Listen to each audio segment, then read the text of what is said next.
Hey everyone, and welcome to Tim Talks Finance. And today we're discussing a little bit about mortgage financing and whether or not now is a good time to pay points when you're buying a home. So in this video, what I want to discuss is, first of all, what is a mortgage point?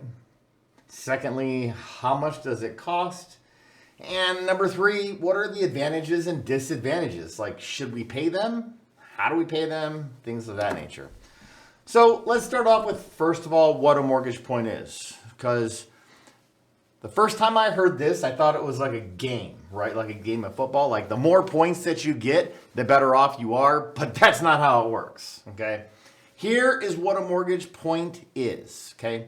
And this definition comes directly from the CFPB, which is the Consumer Protection Finance Bureau. They are the governing body for mortgage lenders. Okay.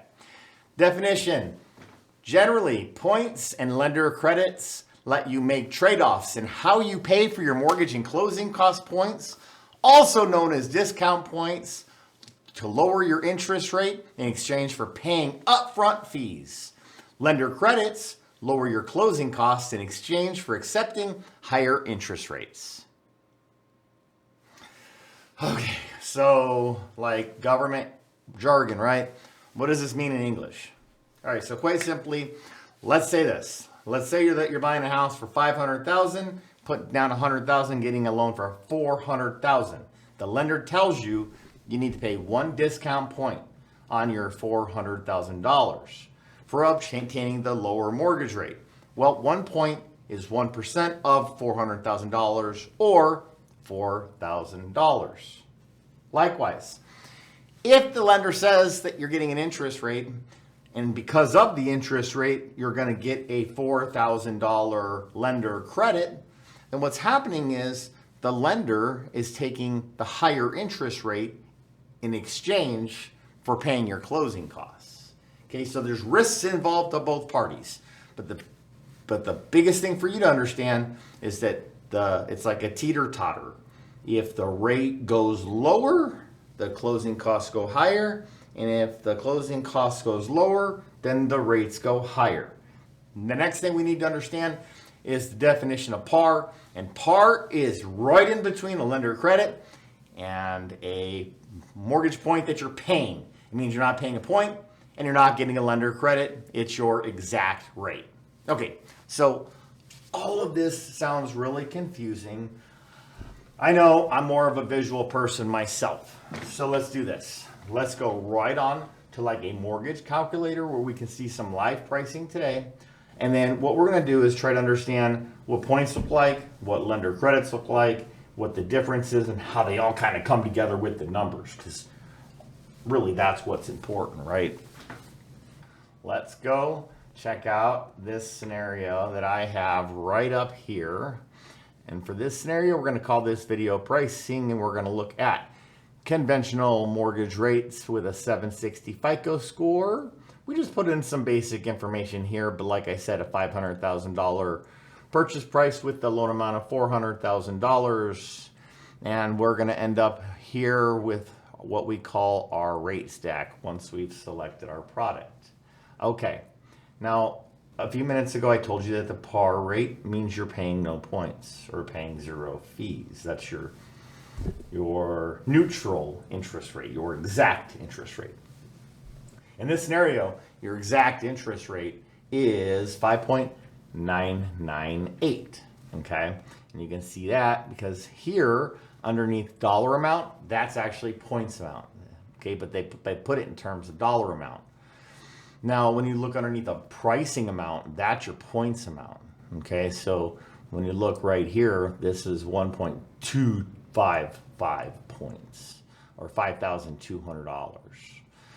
Likewise, this is, and by the way, going from 5.9 to 5.7 would be paying 1.255 or $5,000 in exchange for saving that couple dollars per month. Okay. Likewise, if you went from this 5.998 and you decided to take an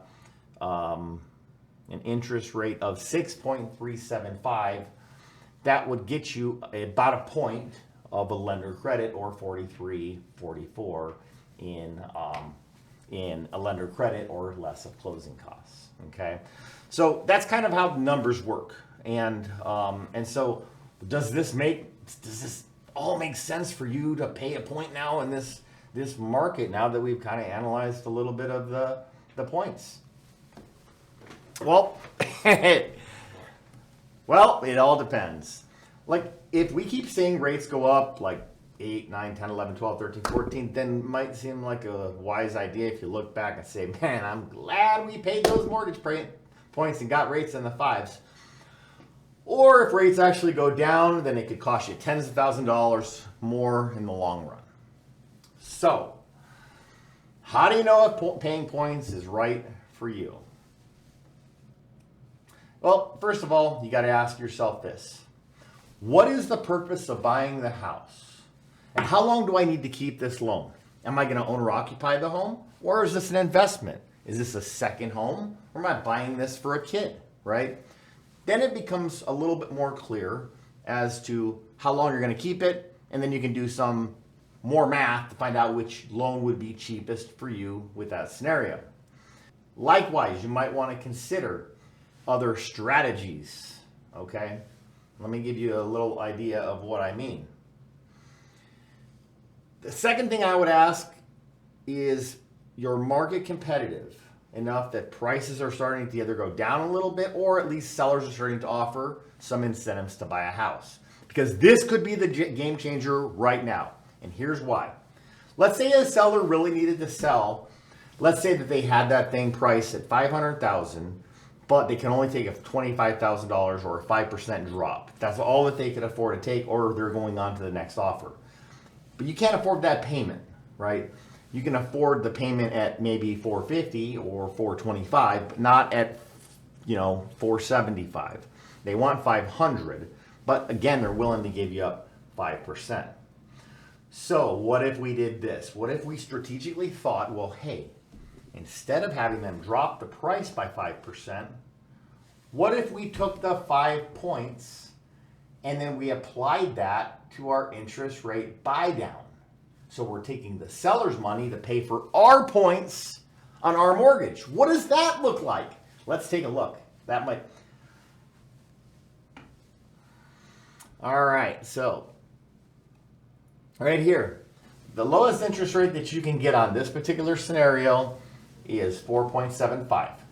And as you can see here in that dollar amount, that would cost you $23,000 or 5.5 or 5.7 points. Okay, but paid by the seller, this 23 grand would now have a payment of $2,086 per month rather than the $2397.